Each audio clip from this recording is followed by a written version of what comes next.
सुप्रभातम छात्रों, ध्यान दें। बिहारी लाल जीवन परिचय आपको बता चुके थे। पुस्तकें निकाल लें अपनी अपनी।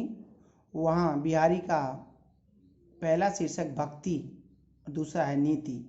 पहला भक्ति निकाल लें, भक्ति खोल के अपने सामने रखें और पढ़ना प्रारंभ करें। पहले शाश्वर वाचन, तदुपरांत व्याख्या। ध्यान दें। मेरी भवबाधा हरौ राधा नागरी सोई, जातन की जाई परे श्याम हरित दुति हो। यहाँ पहले से ही आपको पता है कि बिहारी श्री कृष्ण भक्त कवि हैं और श्री कृष्ण भक्त कवि होने के कारण वो जी राधा जी के भी भक्त हैं। अतः भक्ति में ही लीन होकर कविवर बिहारी कहते हैं,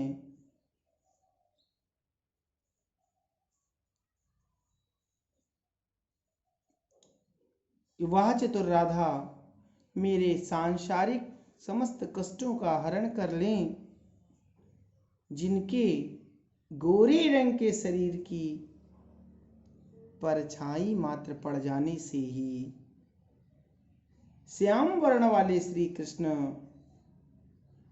हरित कांति वाले हो जाते हैं।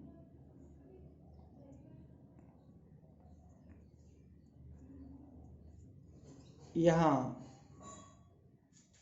समझें आप कि नीला और पीला रंग मिलने से हरा रंग बन जाता है। इस कारण कृष्ण के नीले शरीर पर राधा के पीले अर्थात गोरे शरीर की परछाई पड़ने से श्री कृष्ण का रंग हरा हो जाता है और हो जाना स्वाभाविक भी है। इस तरह से कवि के वैज्ञानिक ज्ञान का पता चलता है। यह दोहा अन्योक्ति के माध्यम से कई अर्थ प्रदान करता है। पहला अर्थ आपको बताया गया, दूसरा अर्थ आप ध्यान दें। पुनः कविवर बिहारी कहते हैं कि वह चतुर राधा मेरे सांसारिक दुखों को हर लें, जिसके शरीर की छाया मात्र पड़ने से श्री कृष्ण की कांति भी फीकी पड़ जाती। कांति का मतलब चमक होता है। अर्थात राधा का शरीर इतना सुंदर है कि श्री कृष्ण की सुंदरता उनकी परछाई की तुलना में भी तुच्छ प्रतीत होती है। इतनी सुंदर है राधा जी। पुनः एक और अन्योक्ति के माध्यम से अर्थ निकलता है कि वह राधा से तात्पर्य है हल्दी, नागर से मतलब है नागर मोथा, और सोए से तात्पर्य सोयाबीन।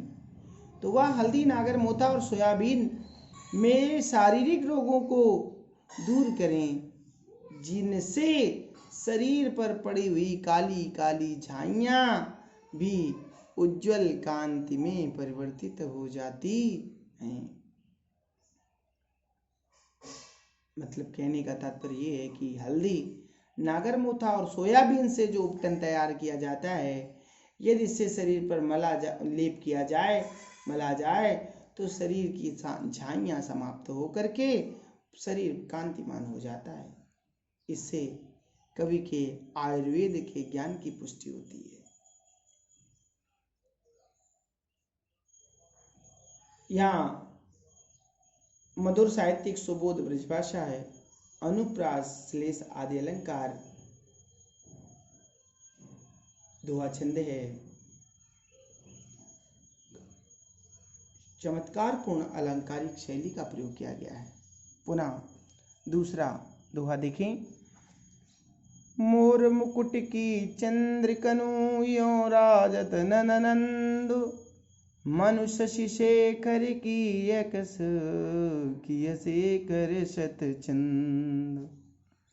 देखिए, यहाँ कविवर बिहारी कहते हैं कि नंद के पुत्र श्री कृष्ण ने अपने सिर पर मोर के पंखों से बना हुआ मुकुट धारण कर रखा है।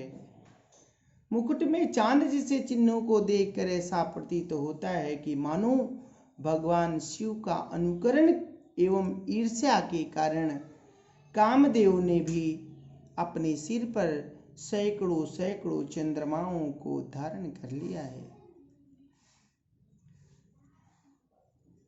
छंद वही दोहा छंद है। अनुप्रास उत्प्रेक्षा यमक अलंकार है। साहित्यिक ब्रजभाषा माधुर्य गुण। यहाँ श्री कृष्ण के सौंदर्य का अलंकारिक ढंग से वर्णन किया गया है। पुनः ध्यान दें, अगला दोहा है। सोहत ओढ़े पीत पटु श्याम सलोने गात मनऊ नील मणि शैल पर आतपु पर्यो प्रभात। पुनः क्या कहते हैं बिहारी, देखें, कहते हैं कि श्री कृष्ण का सुंदर श्याम वर्ण वाला शरीर है, ऊपर से उन्होंने पीले रंग का वस्त्र पीतांबर अपने ऊपर धारण कर रखा है, ओढ़ रखा है, और उसे देखकर ऐसा लगता है मानो नीलमणि के पर्वत पर प्रातः काल में सूर्य की धूप शोभायमान हो रही हो। यहाँ नीलमणि पर्वत से शरीर की समानता दिखाने से शरीर की विशालता और कांतिमान होना सूचित होता है। दोहा छंद है। अनुप्रास उत्प्रेक्षा अलंकार। गुण माधुर्य है। पुनः अगला देखें। अधर धरत हरि के परत ओट डीठ पट ज्योति और हरित बांस की बांसुरी इंद्रधनुष रंग होती। ध्यान दें, यहाँ कवियर बिहारी बताते हैं कि जिस समय भगवान श्री कृष्ण अपने होठों के ऊपर बांसुरी रखकर उसे बजाते हैं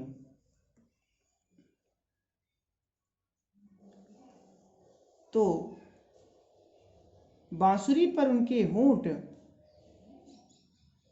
जो लाल रंग के हैं, दृष्टि जो काजल लगी आंखों वाली है, तथा वस्त्र जो पीले रंग के हैं, उस समय वह हरे बांस की बांसुरी के ऊपर इन सब की पड़ने वाला प्रकाश, इन सब का पड़ने वाला प्रकाश या छाया इंद्रधनुषी रंगों में परिवर्तित हो जाते हैं। अर्थात वह बांसुरी इंद्रधनुषी रंगों में दिखाई देने लग जाती है। अलंकार अनुप्रास और